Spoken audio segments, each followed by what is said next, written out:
Salut les mecs, petit échauffement pour moi, pour la journée. On va commencer avec une petite vidéo à la gomme avant de vous faire un petit unboxing spécial.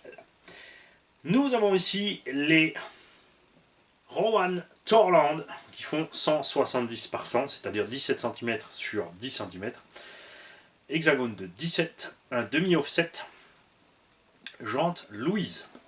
Gomme, j'en ai déjà parlé, vous n'avez peut-être pas vu la vidéo, ou la vidéo sortira plus tard. Bizarre. C'est un mélange de caoutchouc et de plastique, on dirait. À avoir. Je pense que dans la terre, ça fera du bon boulot. Même peut-être dans l'herbe. Si les crampons sont assez durs, ça va peut-être glisser sur l'herbe. Donc on verra ça.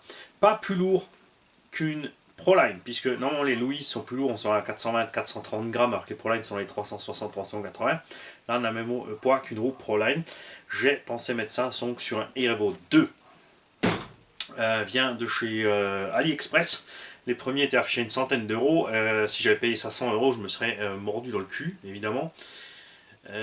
Puisque ça, je les ai payés, je crois, à 55 ou 60 euros les 4. Frais de port compris. Ensuite, on a pris ça. Pas vraiment utile, mais je n'ai pas pu m'en empêcher. Quand j'ai vu les crampons, j'étais obligé de les prendre. Ça, c'est du ZD Racing. Donc vous le savez, pas top qualité. Mais en 4S, ça devrait être sympa. C'est un pneu vraiment caoutchouteux et mou, comme un Proline Blockhead, par contre avec des méga tétons dessus. Par contre, les pneus sont mous aussi. Donc là, c'est pareil, ça sera certainement à l'aise dans la terre molle ou dans le sable, à voir. Sinon, je ne sais pas trop ce que ça va donner niveau tenue de route. Malheureusement, des jantes ignobles à disque. Ça, c'est couillon. Des SRC Road Crusher. Là, c'est pris en Angleterre. Les 4 avec les frais de port, on arrive à moins de 100 euros. Disponible en Allemagne, mais tu arrives à un peu plus de 100 euros. En France, laisse tomber. Ce coup-ci, j'ai pris avec les jantes noires. SRC Road Crusher qui sont géniales puisqu'ils ne ballonnent pas. Enfin, vraiment, si tu bombes méchamment, ça ballonne un petit peu. Et qui ont une bonne durée dans le temps par rapport au Proline Road Rage et au HPI Flatline. Les Flatline ne ballonnent pas trop non plus, mais un peu quand même, sont très glissants. Les Road Rage ont une meilleure tenue de route, par contre, comme ça ballonne, tu bouffes vite fait la bande centrale, donc si t'es pas mollo sur les gaz, c'est foutu. Et là, un autre pneu que je n'ai jamais vu, avec un profil un peu tout terrain, taille Truggy, taille ancien MT 1 dixième.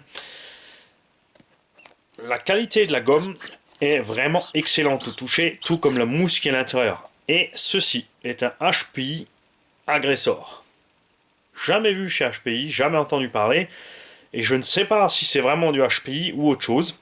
Puisque ça vient aussi de chez AliExpress. Là on est en 139 par 74 par 83. Donc 74 c'est la jante, 83 c'est la largeur du pneu et 139 donc le diamètre. 14 cm, j'ai pris ça pour aller sur évidemment le Hot Bodies. J'ai pris les jantes Black Chrome, n'existe qu'avec ces jantes. Bonne nouvelle, livret non collé. Comme c'est pas collé, on peut voir que la mousse à l'intérieur est d'excellente qualité. Ça c'est bien, on peut les coller soi-même et on peut aussi évidemment les mettre sur d'autres jantes. Je suis pas spécialement fan de ces jantes, mais il me fallait des jantes sans déport. Et de toute façon, je n'ai pas trouvé ces pneus sur d'autres types de jantes. Parce que moi, je m'étais fait ceux-là. J'ai chopé les anciennes jantes HPI. Celles-là sont belles. Ça, c'est des super jantes. Avec des HPI Dirty Bombs. Qui sont par contre légers et un peu caoutchouteux aussi. Un peu comme ceux-là. Un peu moins ballon quand même. Mais si j'avais su, j'aurais pas collé tout de suite ça là-dessus. Puisque j'aurais collé ceux-là. mais, je crois qu'il me reste encore des jantes. D'ailleurs, si quelqu'un a besoin, j'ai 4 jantes Hot Bodies pour buggy à disque. Référence 67527. Jantes à voile pleine blanche. Il n'y a pas écrit si ce sont des durs ou des softs ou autres. Et j'ai encore aussi 4 jantes Proline pour buggy.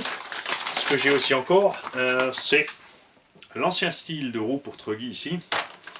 Et malheureusement, c'est plus super blanc. Ça fait tellement longtemps qu'elles sont là qu'elles se sont délavées. Donc ça se monte sans problème sur des jantes de buggy. Bon, c'est pas un super look non plus, il reste que les HPI à trous sont bien plus belles. Qu'est-ce que vous en pensez vous? Moi je préfère largement ces jantes par rapport à ça. Au moins, c'est toujours mieux que des jantes à disque. Et si ceux-ci n'avaient pas été collés, on aurait pu les coller là-dessus. Mais le Black Chrome, à voir. Donc ces pneus-là, je vais les coller parce que là, je suis impatient de les tester, ce qui est bien. Par contre, ce qui me plaît, effectivement, le fait qu'ils ne soient pas collés, je vais pouvoir nettoyer la rainure. Tais-toi, Jérôme. Toi aussi, baboune. Allez, au fond de la classe. Vous allez me réciter Je vous salue Mani et votre Mani qui êtes aux cieux 10 fois chacun, hein, comme pénitence pour les pensées impures. Voilà, je vous avais dit aussi que je vous apprendrai à parler alsacien, donc gomme en alsacien se dit gummi, et un pneu se dit un pneu, ou un Reife, mais tu peux dire un pneu. Il y a la chante et le pneu.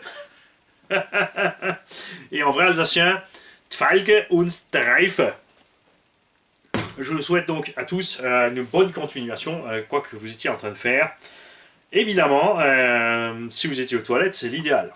Ou si vous avez envie, puisque parler de traces de freinage avec une vidéo de gomme, on n'est pas à côté de la plaque. Enfin, j'espère que vous n'êtes pas à côté, parce que sinon, ça va chier. C'est le cas de le dire. Salut. Je m'enfonce.